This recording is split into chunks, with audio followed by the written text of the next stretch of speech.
자, 그래서 양안시 이상 이 검사가 왜 꼭 필요하고 우리가 배워야 되는지에 대한 이야기를 조금 드릴게요. 자, 국가고시를 통해서 우리가 안경사 면허를 취득한 그 필드에서 일하신 안경사분들에게 물어보면은 가장 많이 이제 다시 재교육 받고 싶어하는 부분 중에 하나가 이제 양안시 검사 및 처방입니다.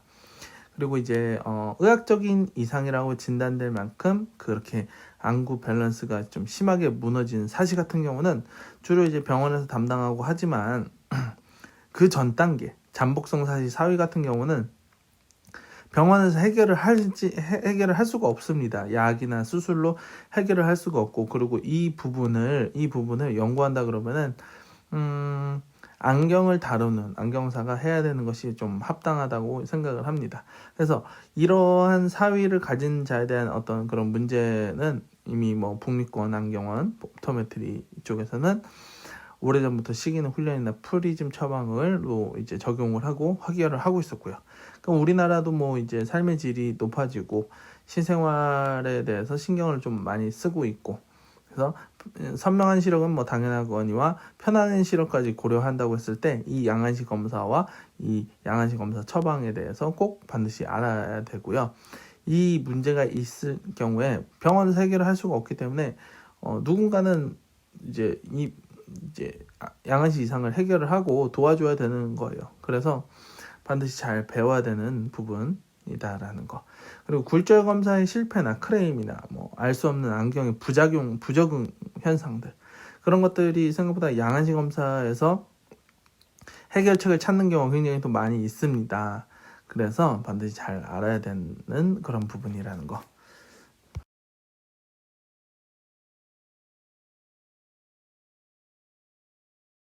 자, 그래서 먼저 가장 필드에서 많이 사용을 하고 우리가 좀 손쉽게 포르터를 이용해서 좀 손쉽게 할 수 있는 게 봉그레페법 검사예요. 그래서 요 검사를 먼저 설명을 좀 드리고자 하는데, 자, 원거리 수평 사위에서 원거리 수평 사위 검사를 한다고 그러면은 이 외안근 6개의 그 외안근의 균형 상태, 그 편의가 어느 정도 있는 상태를 검사하는 겁니다. 그래서 이 검사를 하고 나서 수치를 정상 범위에 해당하는 그 사람들의 수치와 한번 비교를 해서 내가 대략적으로 이 사람이 어느 정도 사위가 있는지, 어느 정도 눈이 비뚤어진 상태인지를 대략적으로 파악을 할 수가 있습니다. 근데 이 검사를 할 때 주의할 점은 원거리 굴절 이상을 완벽하게 교정을 한 후에 해야 된다라는 거. 그게 중요한 포인트입니다. 그래서 자, 지금 이렇게 수직 일렬로 돼 있는 수표를 보고 있죠. 이렇게 지금 0.9, 1.0, 1.2 이 이제 수직 일렬 수표를 보고 있는데, 자,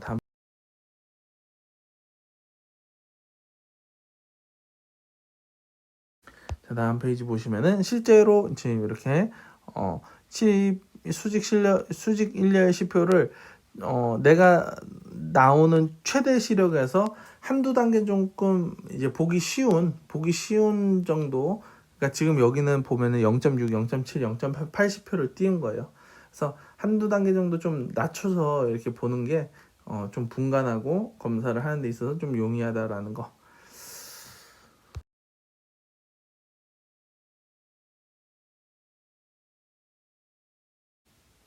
그래서 다음과 같이 수직일렬 시표를 주시하게 한다. 그래서 양 눈에서 보는 게 8, 4, 4 똑같이 오른쪽이나 왼쪽이나 하나의 상으로 이렇게 인지하게 한다.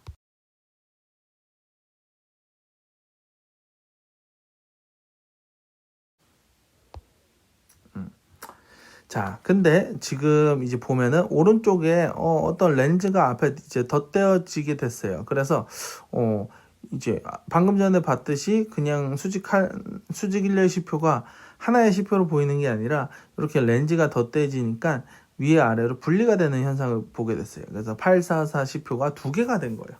왜 그러냐? 우안에 이제 유프리즘 베이스 업을 장입을 한 겁니다. 그러면은 이 빛이 외부에서 들어오면은 빛이 두꺼운 기저 쪽으로, 굴절력이 강한 쪽으로 해서 빛이 꺾여 들어가게 되겠죠. 그리고 우리 눈에는 실제로 이제 황반에 원래 제대로 갔다 그러면은 상측 초점이 원래 제대로 갔다 그러면은 상측 초점이 황반 위를 자꾸 자극을 시켜서 안구는 하전되는 효과가 생기게 될 거예요. 그래서 지금 이렇게 수직 일렬시표 이렇게 두 개로 보이게 되는데 밑에 하단부 시표가 우한이 보고 있는 시표가 우한이 보고 있는 시표가 하단부 시표가 될 것입니다. 자, 그래서 이렇게 이제 분리돼서 보인다라는 거.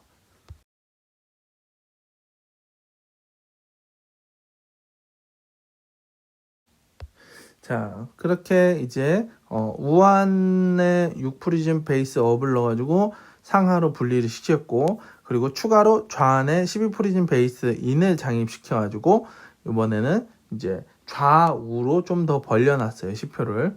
그래서 양안으로 주시하고 있던 수직 시표가 그림과 같이 분리됐다. 그림과 같이 쫙 좌우로 크게 분리가 됐죠. 왼쪽에 12프리즘 베이스 인이 들어갔기 때문에 왼쪽 눈이 보고 있는 그 시표가 저쪽에 상단에 좌측 끄트머리에 있는 시표가 되겠죠. 그래서 이런 식으로 분리가 돼 있으면은 이게 이제 검사의 처음 시작점이라고 볼 수가 있습니다.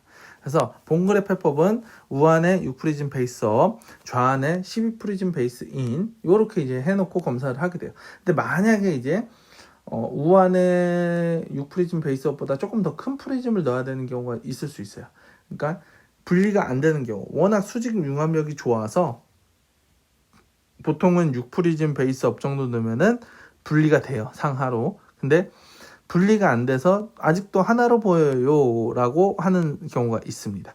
그런 경우는 이제 6프리즘 베이스 업이 아닌 7프리즘이나 8프리즘 베이스 업을 넣어서 완벽하게 위아래로 떨궈 놓고 검사를 하셔야 돼요.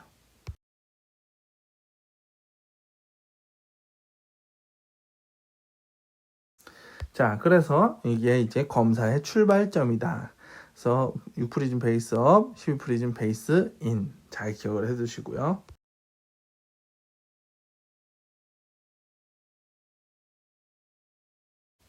실제 이제 포르토에서는 이렇게 이제 보이게 될 거예요. 우안에 6프리즘 베이스 업 이렇게 렌즈가 들어가 있고요. 그리고 왼쪽에는 12프리즘 베이스 인. 그래서 코 방향 쪽으로 이렇게 렌즈 화살표가 가리키면은 이제 베이스 인 프리즘이 되는 거고요. 또 화살표가 이제 바깥쪽으로 귀 방향 쪽으로 가게 되면은 베이스 아웃 프리즘이 장입된 걸로 아시면 되겠습니다.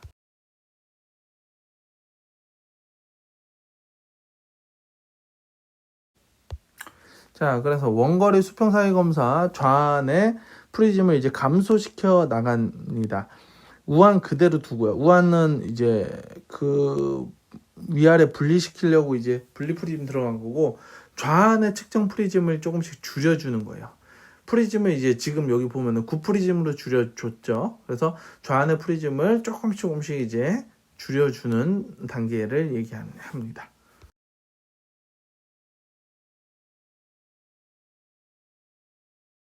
그래서 실제 포르터에서 보면은 이런 식으로 지금 왼쪽에 보면은 9프리즘 베이스 인이 들어가 있는 상태, 조금씩 이렇게 줄여간다라는 거.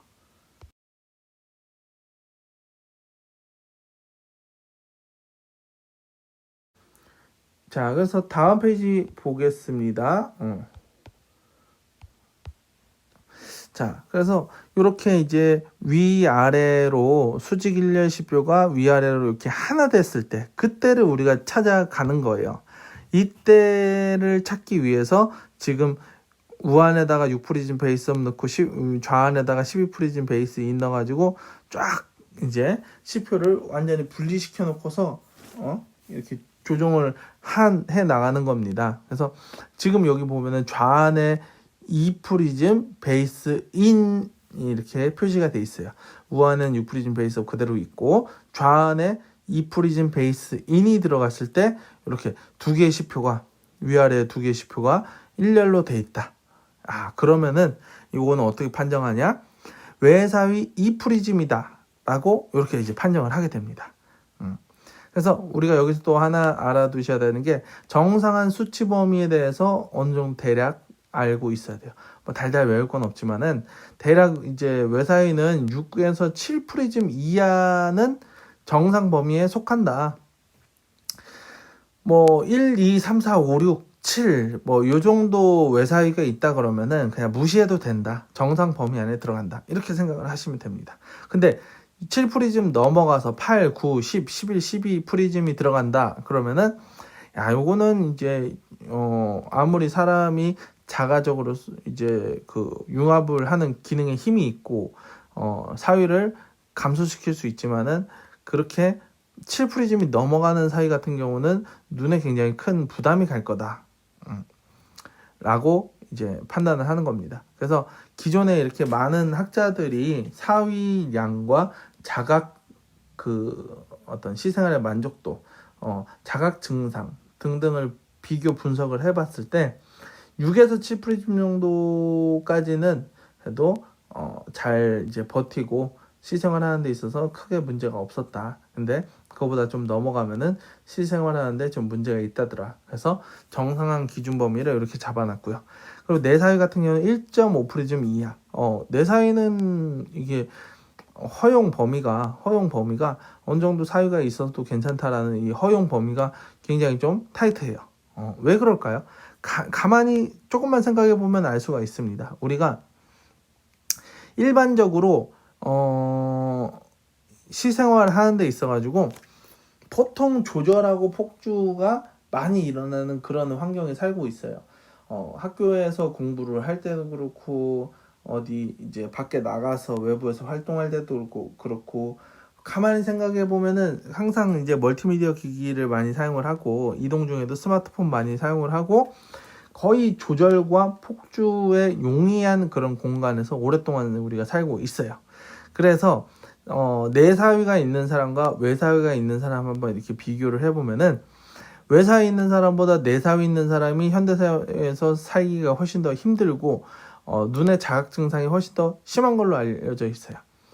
그러니까 외사위는 어느 정도 이렇게 프리즘 양이 있어도 괜찮다, 크게 문제 없다, 자각 증상도 많지 않다 이러는데 우리가 워낙 폭주에 용이한 상황에서 그런 생활권에서 살고 있기 때문에 외사위가 어느 정도 있어도 이게 극복이 된다는 얘기야, 자가적으로. 근데 내사위는 반대죠. 내사위는 지금 이렇게 뭐 1.1 프리즘 정도만 있어도 1 프리즘 정도만 있어도 불편할 수가 있고 뭐 한 2 프리즘만 돼도 눈에 굉장히 정상 범위에 넘어가는 정도의 큰 수치다라고 이제 표현을 하는 건데 우리가 워낙 이제 폭주나 조절을 많이 하다 보니까 이 수치가 굉장히 타이트해요. 그래서 실제로 한 1 프리즘 뭐 아니면 거의 제로에 가깝게 정위 상태인 사람도 눈의 어떤 양한시 이상에 의해서 그 자각 증상을 가지고 있는 사람도 있습니다. 그래서 이 수치가 내사위는 훨씬 더 타이트하고 외사위는 조금 여유가 있다라는 거 알아두시고요. 그래서 지금 여기 우리 검사해서 얻은 결과값은 외사위 2 프리즘이잖아요. 그럼 2 프리즘 정도면 어때요? 지금 정상한 범위 안에 잘 들어가 있죠. 그래서 크게 자각 증상이 없을 확률이 높습니다. 그래서 한 이제 그 예비 검사 때 물어봤던 문진에서 체크했던 부분을 한번 보시고 크게 문제가 있었는지 없었는지 한번 따져보는 거죠.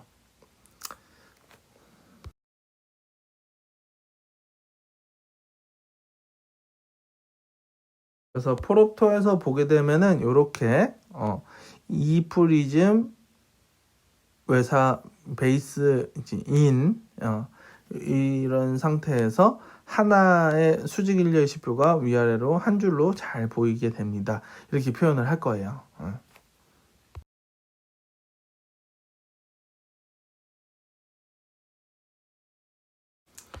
자, 그리고 이제 여기 다음 페이지 보면은 6프리즘 베이스업 넣고 이제 좌안에다가 12프리즘 베이스 넣어가지고 쭉쭉쭉쭉쭉 이제 프리즘 도수를 줄여 나갔어요. 계속 줄여 나갔는데 이번에는 좌안에 0이 왔을 때 0 프리즘이 됐을 때 위아래가 위아래 시표가 일렬로 잘 똑같이 배열돼 있어요. 나란히 배열돼 있어요. 이렇게 표현을 했어요. 그러면은 이 사람은 어떻게 판단된다? 정위 상태로 판단이 된다. 근데 아까도 얘기했지만은 프리즘 내사이 같은 경우는 정의가 있거나 1프리즘이 있거나 해도 요렇게 수치는 이렇게 나왔지만은 혹시 내사이일 수도 있습니다. 0프리즘이나 1프리즘이나 1.5프리즘 막 요렇게 작은 값이어도 그 내사이로 넘어갔을 수도 있어요. 그래서 항상 자각 증상 기존에 내가 체크했던 문진표를 항상 보셔야 된다라는 거. 물론 아예 이제 외사위가 한 2프리즘, 3프리즘이 있다 그러면은 그럼 그냥 크게 신경 쓰지 않고 넘어가도 되는데 0이다, 1이다, 0.5프리즘 내사위 쪽이다 이러면은 그러면 한번 좀 체크를 하고 가셔야 된다는 거.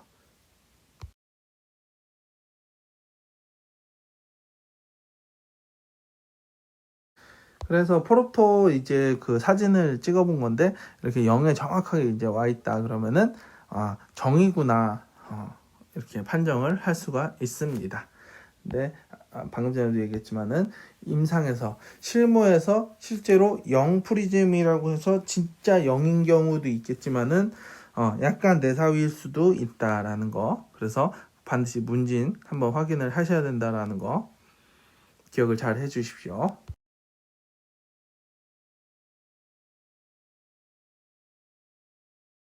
자, 다음 페이지. 그래서 6프리즘 베이스업, 12프리즘 베이스인 이렇게 장입하고서 점차 도수를 줄여 나갔어요. 점차 계속해서 도수를 줄여 나갔는데 자, 이번에는 이제 좌안에 0을 넘어서서 좌안 4프리즘 베이스 아웃이 됐을 때 10표가 1열로 이렇게 돼 있다. 이렇게 표현을 했어요, 환자가. 그러면은 이거는 내 사이 4프리즘이고 아까 우리가 이제 봤던 그 정상 범위보다 정상 그 수치 범위보다 조금 더 많이 넘어갔죠. 내 사유는 특히 이제 조금 더 타이트하게 봐야 된다고 얘기를 했어요. 그래서 이런 경우에는 분명히 그 자각 증상이 많이 있었고 시생활하는 데 있어서 불편감이 있었을 거예요.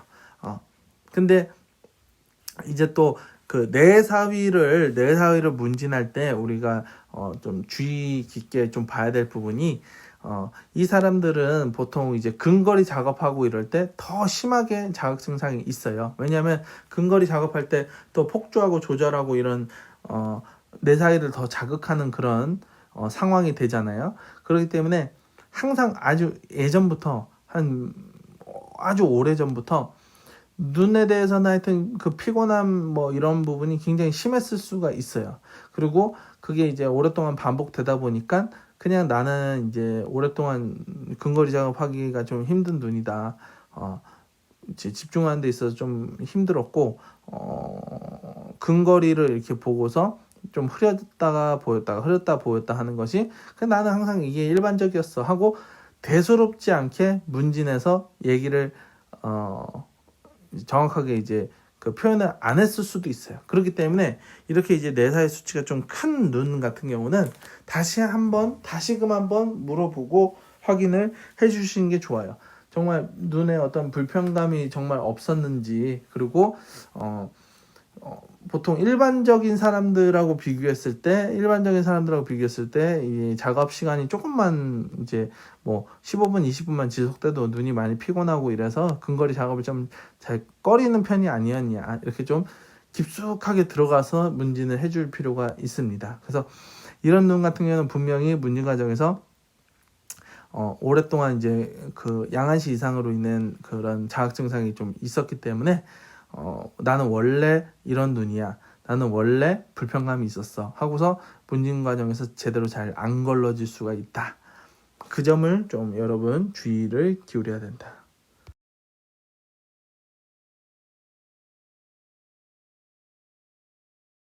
그래서 이 사프리즘 내사이 같은 경우는 지금 이렇게 보세요. 화살표가 아까하고 좀 다르게 외사위일 때하고 좀 다르게 이제 바깥쪽에 이제 향하고 있죠. 그러면 프리즘 베이스 아웃입니다. 일단 그리고 숫자 가리키는 게 4프리즘을 가리키고 있기 때문에 내사위 4프리즘이구나 이렇게 판정을 할 수가 있습니다.